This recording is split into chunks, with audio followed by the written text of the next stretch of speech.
नमस्कार दोस्तों, nonsense talk के अगले पड़ाव में आपका स्वागत है। आज हम कुछ नया सीखेंगे। आज हम जानेंगे भारत के महान गणितज्ञ आर्यभट्ट की खोज के बारे में।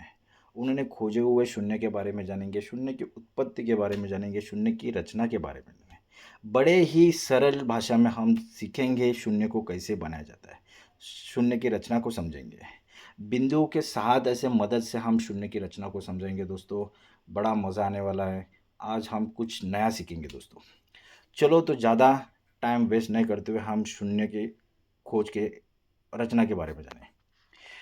बस इस रचना को समझने के लिए, जानने के लिए हमारे पास कुछ चीज़ों का होना बहुत ज़रूरी है।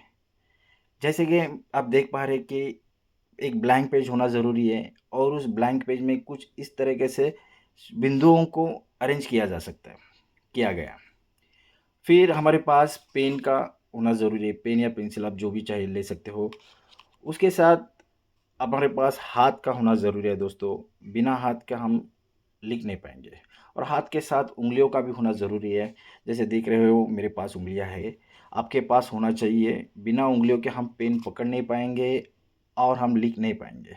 अगर हम लिख नहीं पाएँगे तो हम इस रचना को समझ नहीं पाएँगे, इस शून्य को बना नहीं पाएँगे।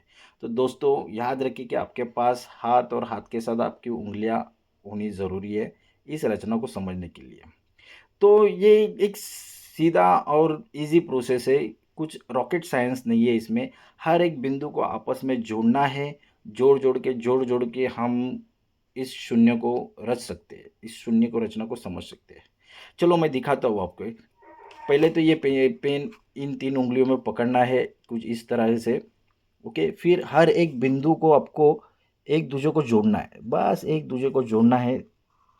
एकदम सरलता से हम एक-दूसरे को जोड़-जोड़ के इस रचना को समझ पा रहे हैं। देखिए, बस या ख़्याल रखें कि ये जो लाइन्स है वो सरल तरीके से जोड़ा जाए, इधर-उधर ना भटके। मेरे ये हाथ थोड़ा इधर-उधर भटक रहा है, आपका ना भटके, इसका ख़्याल रखें आप। देखिए, बड़े ही आसान तरीके से मैंने इन बिंदुओं के मदद से इस शून्य को जोड़ने में सक्षम हुआ हूँ। तो दोस्तों आशा करता हूँ कि इस वीडियो से आपको शून्य की रचना के बारे में पता चला होगा, शून्य की खोज के बारे में पता चला होगा। तो आज के इस वीडियो में इतना ही। अगले पड़ाव नॉनसेंस टॉक के अगले पड़ाव में हम कुछ नया लेके आएँगे, कुछ नया सीखेंगे। आज के लिए इतना ही।